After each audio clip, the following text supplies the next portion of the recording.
Hey, this is George. Have you ever heard of Anchor.fm? It's the easiest way to make a podcast. Let me explain. Number one, it's free. Number two, there are creation tools that allow you to record and edit your podcast right from your phone or computer. Anchor will distribute your podcast for you so you can hear it on Spotify, Apple Podcasts, and many more. You can make money from your podcast with no minimum listenership. It's everything you need to make a podcast in one place. Check out Anchor.fm on the iOS and Android systems. Need psychotherapy online or in person? Check out tinyurl.com/THT psychotherapy.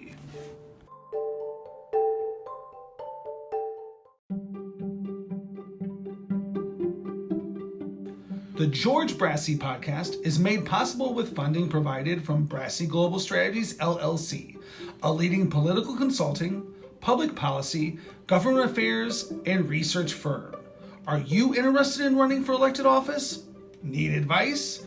Call or email George, 708-769-5015. Brassey Global Strategies 1@gmail.com.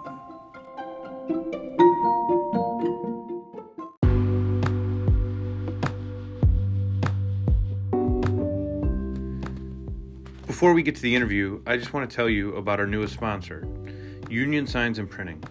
Union Signs and Printing is a union sign shop located near Chicago, Illinois, that specializes in the production of corrugated plastic lawn signs used in applications ranging from political and election usages to unions, schools, and businesses.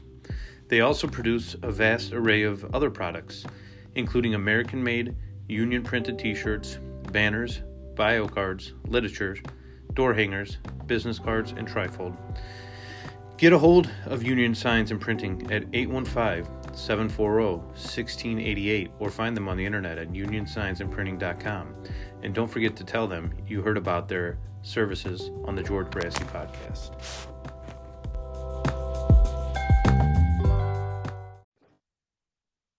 Hey, Dominic, welcome to my podcast. Oh, thank you. It's an honor to have you on my maiden voyage, so please bear with me. Okay. So, our guest, Dominic Candeloro, holds a PhD in MA from the University of Illinois, Urbana-Champaign, a BA from Northwestern University, and of course, being from Chicago Heights, we have to mention he's also class of 1958, Bloom Township. Yeah. Dominic, I'm interested... Golden year. Say that one more time? That was a golden year. Yeah. What was it like graduating in 1958 from Bloom? Well, the football team was all victorious, for one thing. And the basketball team had Jerry Colangelo on it the year before. He had graduated the year before that. And Bloom was and Bloom won the state track tournament that year, a couple of years running in those days. So we were really big in sports. It seemed as though the school was running running full steam. It was a period where before Marian Catholic opened and before Homewood Flossmoor opened. So we had a lot of students from the Homewood Flossmoor area, upper middle class, to mix in with our Italian, Black, Polish, etc. So it was quite a school, and our last book on Chicago Heights at the Crossroads, the narrative, has a picture of the building of Bloom. And Bloom itself, I think, has been a fantastic driver of the community. And I think a lot of us can look back to Bloom as being the foundation for a good education and a good experience in personal and intergroup relationships, etc. I think we're from Bloom. Couldn't be prouder. It's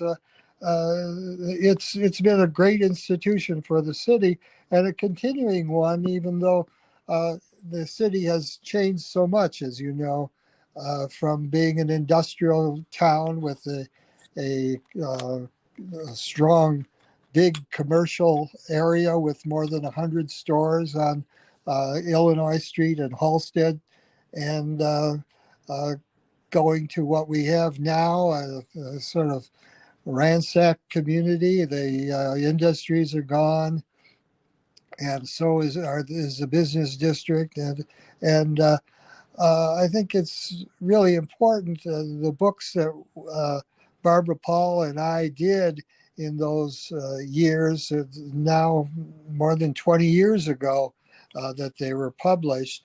Uh, we had a good advantage. Barbara Paul was the librarian and the unofficial or official historian of the city, and I was working in the mayor's office. Still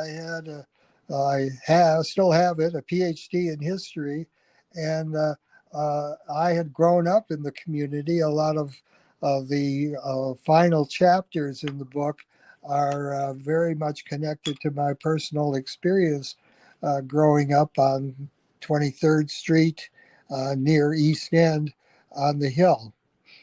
I definitely want to speak a lot about that personal experience. Tell me, when you were in Bloom High School, did you know that you wanted to grow up and become a professional historian? No, I was. Bloom was integrated, but we were on different tracks. A lot of us were on different tracks.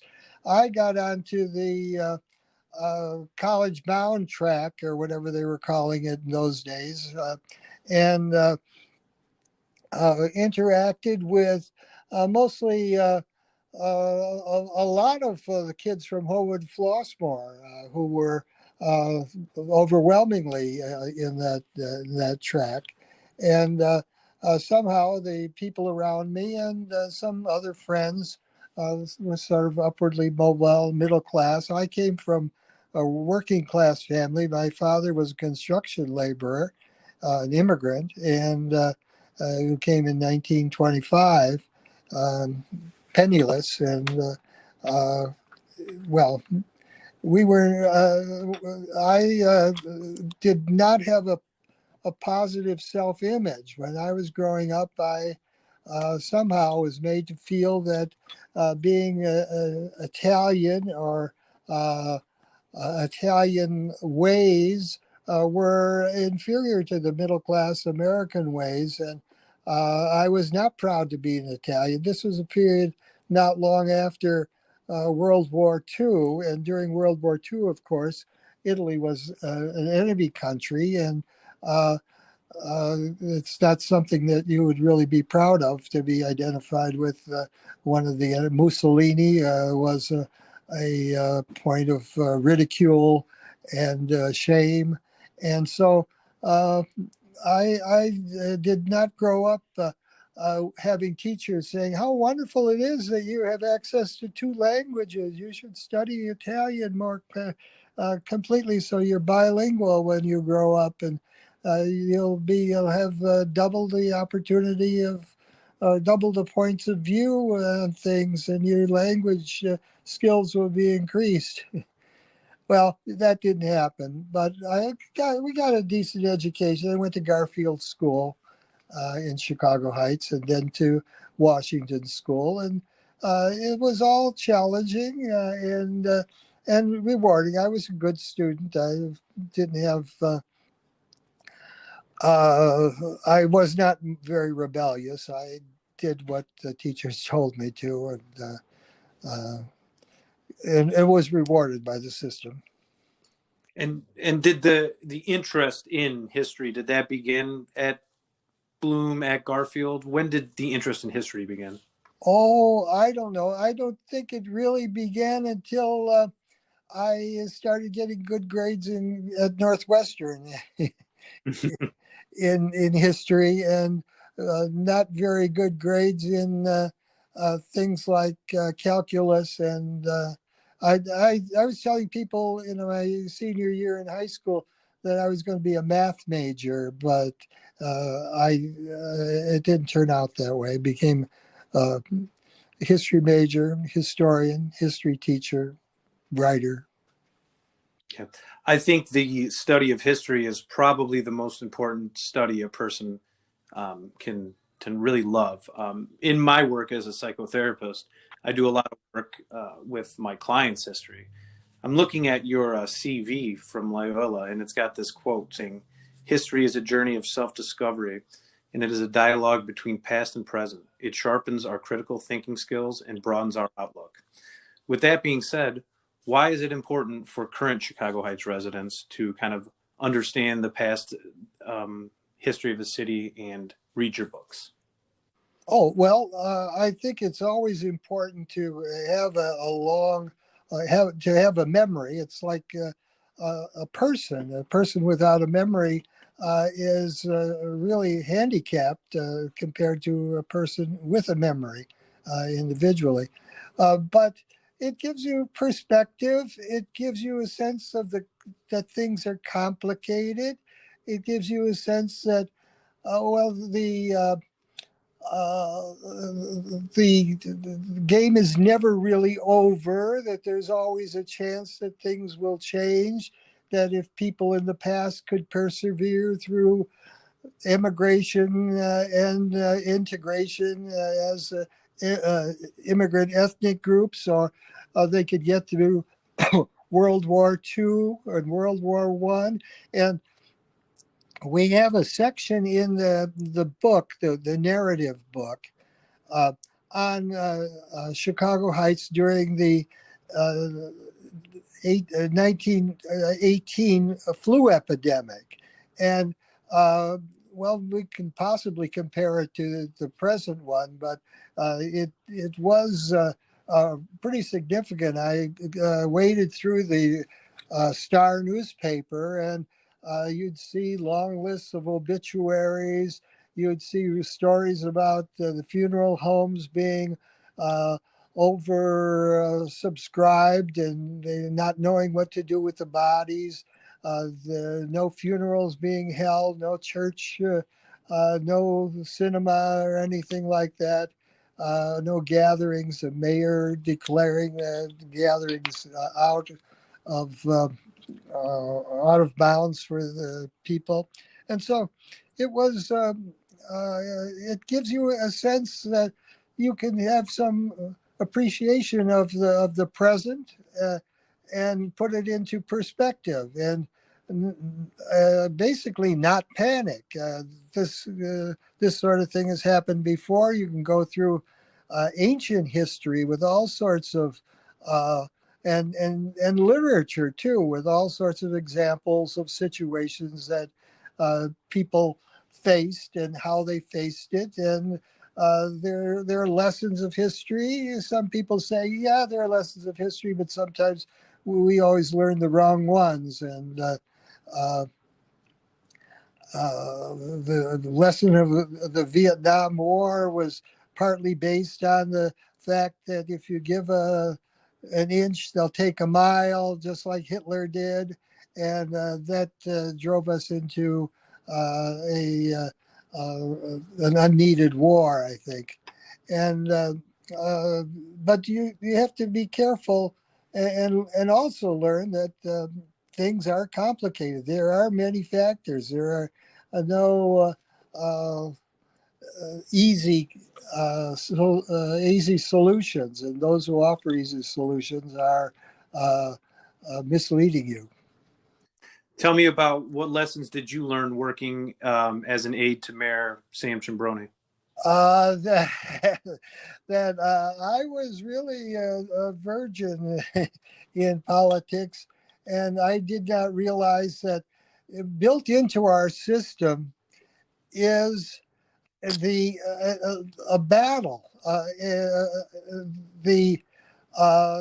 The interests of the community, the people's representatives are there to represent the different interests. And by definition, they will disagree with each other and be sometimes disagreeable. That was part of it. Another part, I learned, I got an opportunity really to try to develop a sense of community, a sense of identity with the city. As I remembered it, it seemed that Chicago Heights was a small town where everybody kind of knew each other, and everybody had the same experiences to some extent, although there were the ethnic differences, obviously.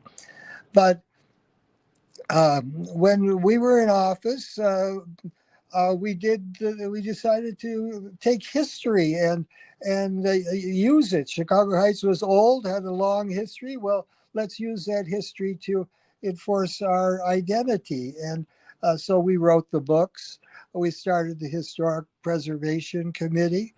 We started and we did a lot of activities with the Historic Preservation Committee, including the house walks and the various other sort of field trips into Chicago Heights' historic places. We started the beautification committee to take some pride in the community, and we did an awful lot of volunteer events. Christmas in July or something was one of them, and the National Night Out in August, where we started the bicycle tour. I have to take credit for that. Mayor Chambroni doesn't ride a bicycle, and he ended up riding on the tri motorcycle that the police department had a couple of the years. But I was a bicycle fan, and so we'd get, I don't know, 100 people out riding bicycles about 15 miles through the city, all the different neighborhoods of the city, to kind of show off the good and the bad and the ugly. And we ended up at Thornwood Apartments. And that's kind of a nice memory that I have. And we also worked on, we had plans and we had a grant to do the bike trail. It didn't materialize during our administration, but it did materialize later, and I'm kind of happy I was able to ride that once a few years back. I am always encouraging people to explore the city of Chicago Heights on a bicycle. I think it's one of the best ways to really understand the city. One thing I also wanted to talk about with you is it looks like in 1993 you were a candidate for township supervisor. Oh, yeah. What was that experience like for you? Oh, baptism of fire. That was wonderful. Paul Green in a locker room at Governor's State University, where we both worked at the time. He had been a township officer in, I don't know, Park Forest or whatever township that was in. And he suggested I run for a township supervisor. Not supervisor. He was just a member of the township committee. Trustee. Yeah. Okay. That's what they are. And I had never really taken an interest in it, but some of my friends had been telling me some really negative things about what the Panici administration had been doing for the past few years. And it was at that time when the Panici court case was going on, where he was convicted for 7 to 10 years, and where my opponent in that race, I'm very proud to say that I'm the only one who ran in 1993 who did not end in prison for township supervisor. So anyhow, it was a really an education for me. I had never been a political candidate. Uh, I had maybe been interested in the school board, but nothing else. And the Democratic establishment pressured me, and Sam Chambrone also did. Encouraged me to be the township supervisor candidate of the Democratic Party. We did a lot of campaigning, and the previous Democratic candidate, lost by 2,500 votes. We campaigned in the midst of winter, and did the thing take place? I can't remember quite when. It's probably, I remember February as being a big important month during that time, but it wasn't like a winter campaign, more than a spring campaign. And we came close. They got scared and even our Democratic committeemen changed hands toward the end of the campaign, and I don't know quite what happened, but we lost by 400 votes, and one of our candidates, or two of our candidates, won the roads and commissioner. What was his name? Derringer won it, and Wooten won for one of the trustee committee places. But it was an interesting time. I wrote a little article on it about getting involved in politics and how uplifting it was, in a sense, and I guess it did bring me into the political realm at that time, so that when the 1995 campaign came along and Sam Chambrone was a candidate, I got really involved in that, and I may have registered 300 or 400 people during that period. He won by 700 votes in 1995, as opposed to 1999 when he won by one vote on election night. It changed a little bit to 20 some votes later, but there was a time for about 6 months where we were fighting a court battle, going over every item in the election, every document saved in the election day process, and trying to explain why so and so really did have the right to vote and such and all that sort of thing. It was not until the election took place in the spring. It was not until Thanksgiving that the opposing side gave up the fight. That's one of my earliest political memories, because in 1999 I was about 12 years old. Oh, yeah. Yeah. So it was, well, I found myself being the most obnoxious. The mayor is sort of, he was sort of saintly like and dignified. And I was like the hatchet man or the whatever.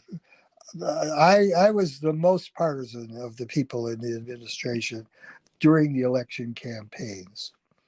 you were a true believer.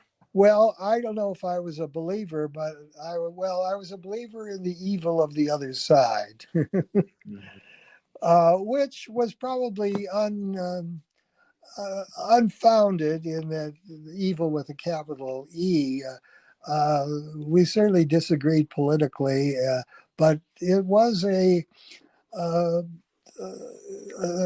social movement, the system, the political machine that Panici had built up and the Republicans had built up really did benefit people in their life ambitions, and in terms of a lot of jobs that were created and contracts that were created, these people really benefited from it. And I think one of the reasons was that the means of earning a living in Chicago Heights began to narrow once all the factories moved out, and the individual local ownership of the banks and whatnot. When I grew up, you could name the individual owners of all the banks and all of the stores. There was the Kresge chain and all that, but we knew who owned most of the other stores, and they had family names on them. And you could go down Country Club Road and you point to, oh, that's the mayor's house, and that's the publisher's house, and that's the architect's house, and that's the factory manager of Flint Coat. That's where he lives. And it's all like what you're describing is that the city didn't really keep pace with globalization once the 90s and the 80s kind of came around. Yeah, as early as the 70s, things started to fall apart. I'm curious with when you're talking about the with the jobs and things like that, contracts. Do you feel that that's something unique to Chicago Heights, or is that something that is a characteristic of most urban politics? Oh, I think it's most urban politics, and Chicago Heights was urban, and there was sort of ethnic politics going on, not strictly Italian, but there were some ethnic considerations and ethnic balancing, even with the Republican-oriented party in the 70s and 80s. Very interesting. Well, Dominic, we're about 25 minutes in, and I know we could keep this going on. We'll have to do a part 2 sometime in the future. I asked you to come up with 2 books, other than the ones that you've written, that you would recommend for our audience that you think would be important for them to read. Well, Luke Corsino has written a book. One of the books is about the neighborhood outfit in Chicago Heights, and it explains something about the organized crime set up in Chicago Heights over the years. It didn't involve that much violence, but it did involve the jukebox industry and that sort of thing. And he also wrote about the women's places in the Italian community in a book that I edited called Italian Women in Chicago. And most of all, I think I would recommend to people to subscribe to You're From Chicago Heights. If I read it right, I don't know if you're a subscriber or that's on Facebook. If you've seen it on Facebook, but there are 17,000 members there, and they constantly write how they miss that community and this and that, and some of them are negative. They say there's nothing there left, but others say, oh, but there was, and it was so nice, and all the rest of the kind of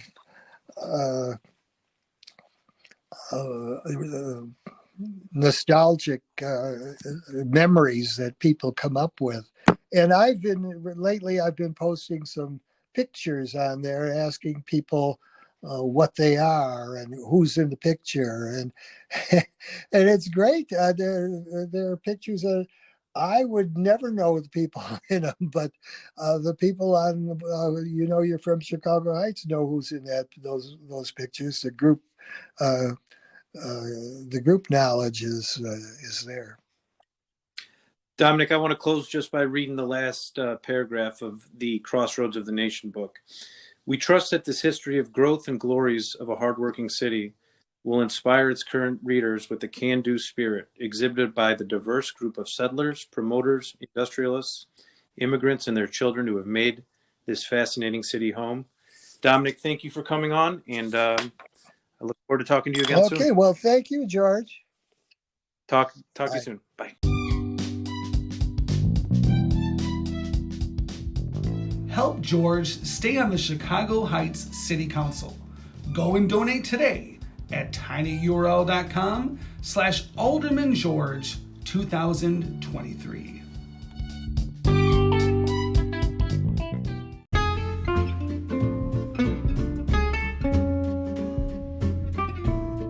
Need more George? Like his pages on Facebook. Friends of George Brassey PAC, Fifth Ward Business Alliance, Chicago Heights Bicycle and Pedestrian Resource Center, and the George Brassey Podcast.